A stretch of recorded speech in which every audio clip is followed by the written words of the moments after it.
Welcome everyone to today's video, in other words, part 2 of Fainting in Front of the Team Challenge, Pretty Setter Edition. Today's team is Inarizaki, and that means Atsumu, and yes, we'll get a little bit Sakuatsu in there. And now, without further ado, let's jump straight in it.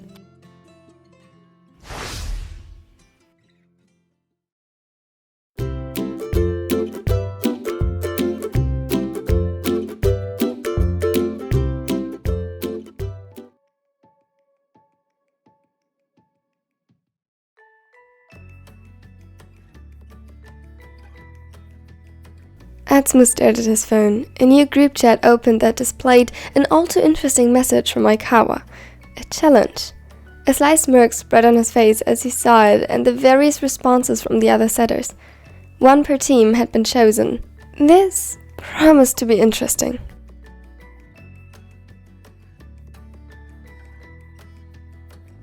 The banter began gradually as Aikawa claimed it would be a good opportunity to see whether their crushes liked them, to which the replies came in various degree of denial.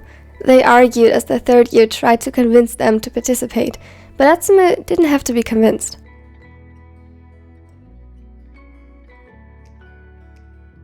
Osamu and he pulled pranks on each other constantly, and it wasn't like he had a crush. Well, maybe a very tiny one since that training camp. But said crush was in Tokyo, so it was just pranking his beloved teammates.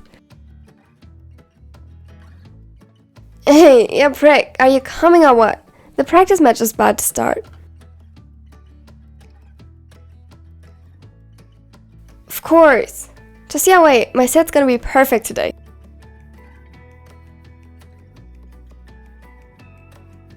He scoffed at the other and was quick to put his bag aside and follow his twin.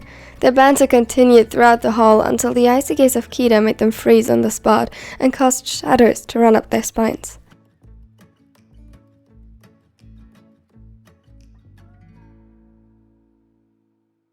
They'll be here in a minute. Warm up and stretch thoroughly. And not in union, before they started running the laps, it quickly turned into a race. Do you always have to make everything a competition? Save your energy for the game. Aaron face-palmed upon seeing the twins gasping for air at the side of the court, posing as involuntary models for Suna's newest collection. He's talking to you, Atsumu. You were slower than usual. I beat you. His breathing was rigid. The heck you did? Yeah, scrub. I give up. Drink some water. The coach is currently greeting Itachiyama, so the game will start soon.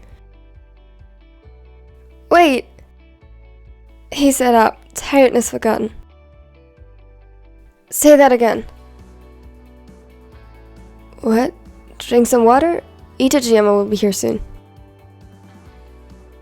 We're playing against Itachi? Well, yeah. You're as stupid as your dance. Yeah, the dance won. Suna watched them, seemingly indifferent, but a mischievous glint reflected in his eyes. He leaned over to Akagi. Didn't even deny that he's stupid. The libero laughed, and if it weren't for Atsumu's newfound distress, he'd for sure have been pulled into their messy argument again. The setter groaned. He had wildly miscalculated. Of course, he could always just not do the challenge, but he already agreed, and it sounded like so much fun before. To be honest, it still did. He was just a lot more nervous about it now. What? Aren't you happy you're gonna see your Ami so soon again? Shut up. The silver-haired laughed, but when it died down, there was a serious spark in his eyes, and he frowned slightly. But, hey, Tsumu, are you okay? You all seem off today. Of course I'm okay. But if you're tired, don't worry, I'll win for the both of us. I'm the better twin after all. Atsumu rolled his eyes and sat up to straighten his clothes and stretch. Fine, but then don't complain later when you're sore. I will make your food after this.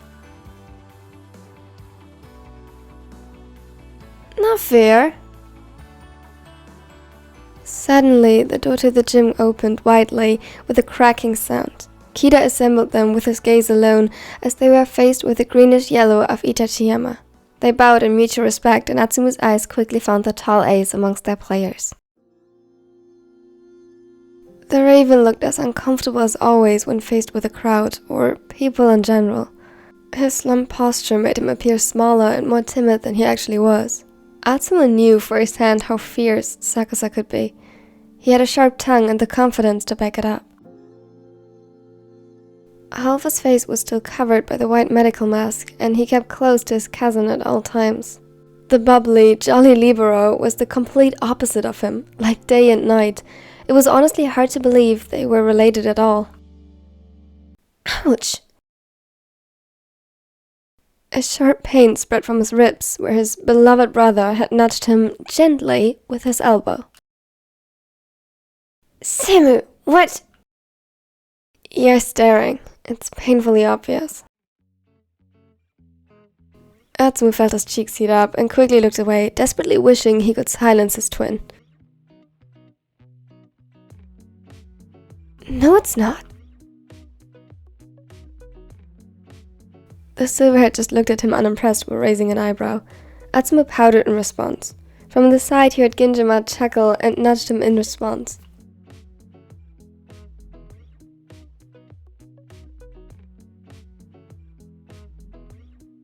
The game went great so far, though they lost the first set to Itachiyama. It might have been at least partially due to Atsumu's lack of concentration. He used less and less creative and wild attacks than the others were used to. His sets were still good, but not like the Miya Atsumu. Normally, his crush on Sakusa never interfered with his skills and the game. If at all, it made him more competitive. Just with the challenge planned, he got nervous.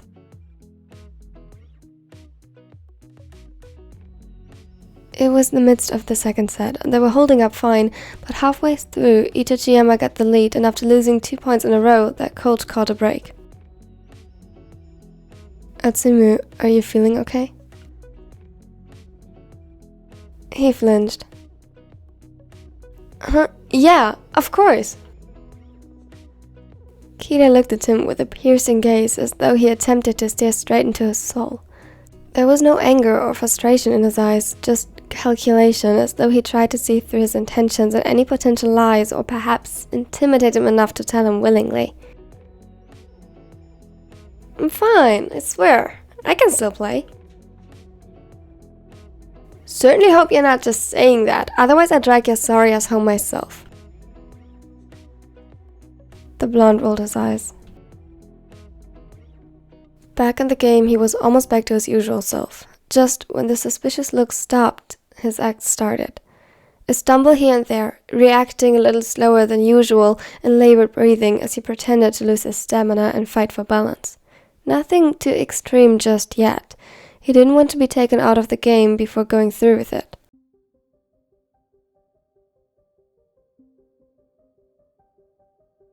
But he could feel their eyes on him.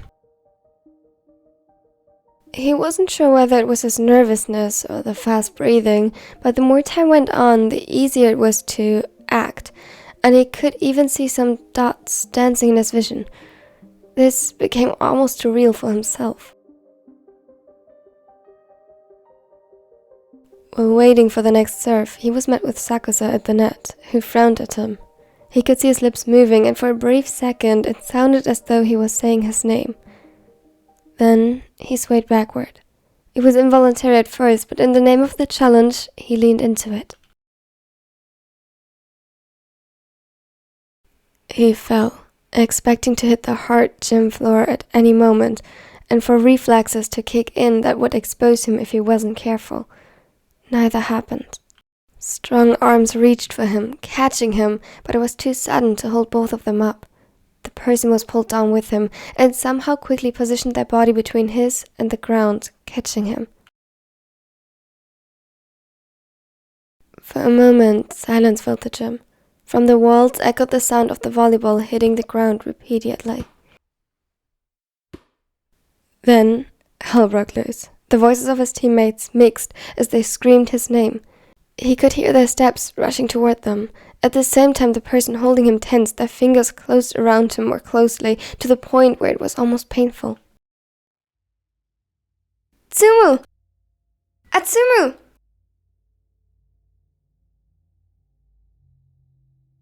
All Sakusa saw from the corner of his eye was a flash of blonde hair from the other side of the net. Atsumu fell, and he didn't even have the time to think about it as he reached out underneath the net and caught him. It happened automatically, adrenaline rushing through his veins. He had meant to stabilize him, but Atsumu didn't stop. His weight pulled him down further, and Sakusa was quick to follow. His eyes widened in panic as he saw that the setter fainted. He pulled him into his arms carefully, almost forgetting about the others around him in his panic. Their presence came back full force as they screamed the setter's name, running towards them. Kiyomi felt a distinct desire to flee, his heart racing in his chest, yet it was as if he was glued to the ground by the blonde. He couldn't leave his side. Atsumu's expression was relaxed, a stark contrast to the overall panic, and he looked so vulnerable that it made Sakusa's heart clench. Atsumu!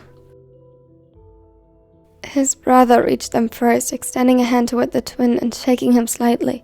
The voices and panic of the growing crowd around them started to suffocate Sakusa slowly. From the corner of his eyes, he could see his cousin looking at him questioningly and with worry reflected in his eyes. He wished he could answer him and sneak into the furthest corner away from the mess as usual, but this time he was caught right in the middle. Everyone, step back. Give them room to breathe. The captain of Inarizaki ended his torment without even so much as raising his voice. It echoed through the panic and everyone followed suit quickly.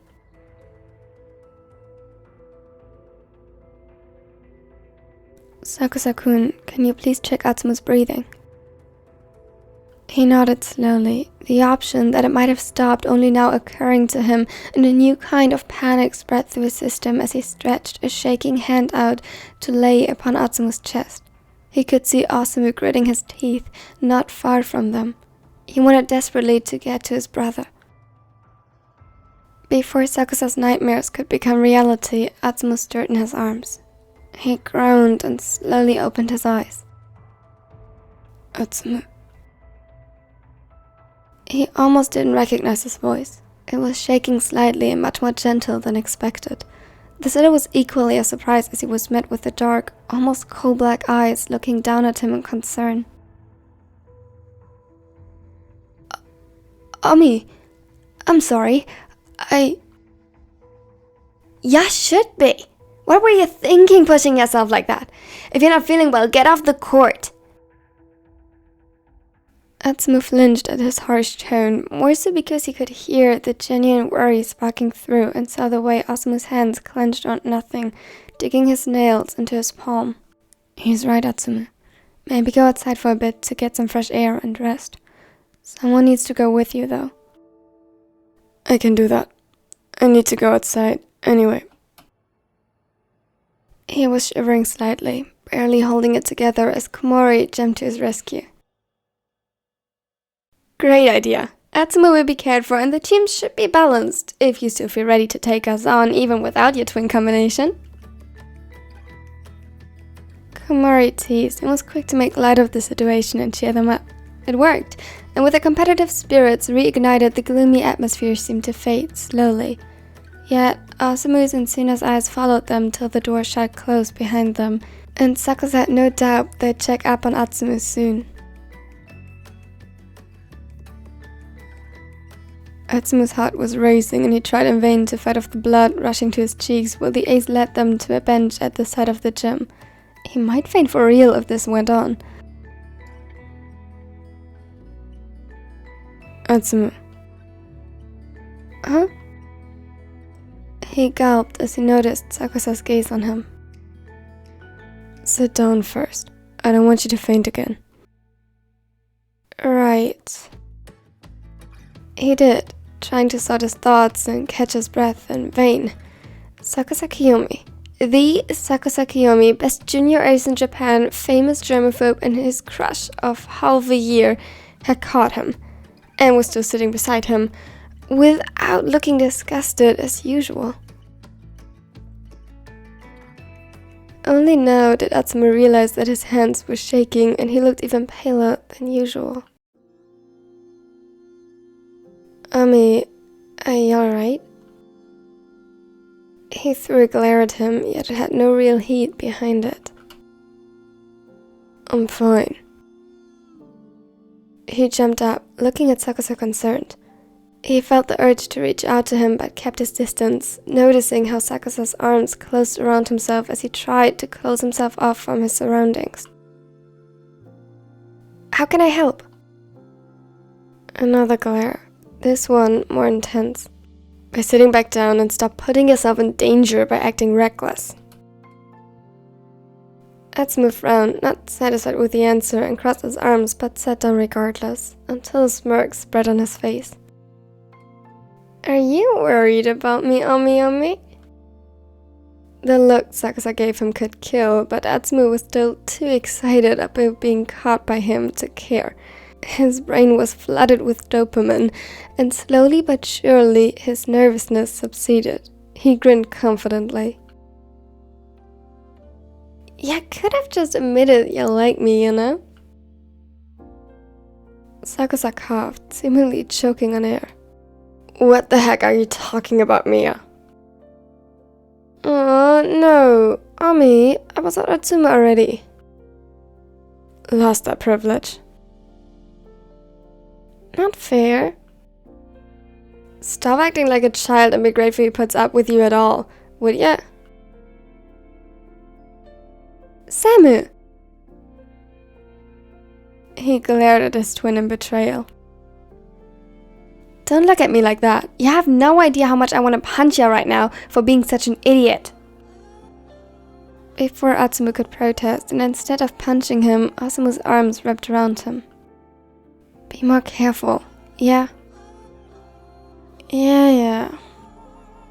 He grumbled the words against his twin's shoulder. Behind them appeared Suna, his phone already in hand.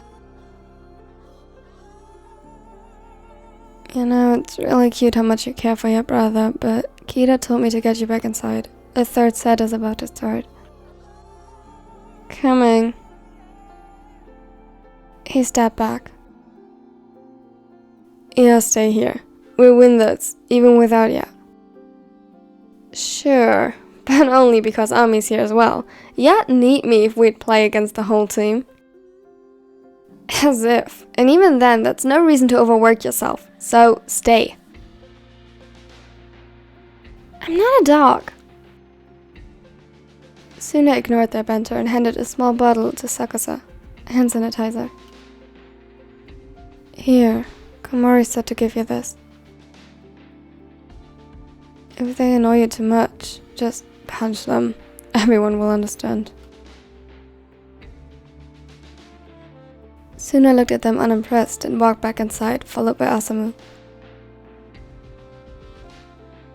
Atsumu sighed and slumped back against the bench. That went... well? It was hard to say. But Sakusa caught him. Sakusa held him in his arms. He was worried about him. Heat assembled in his cheeks again, and he could feel his lips tugging upward into a smile. Maybe his chances weren't as bad after all.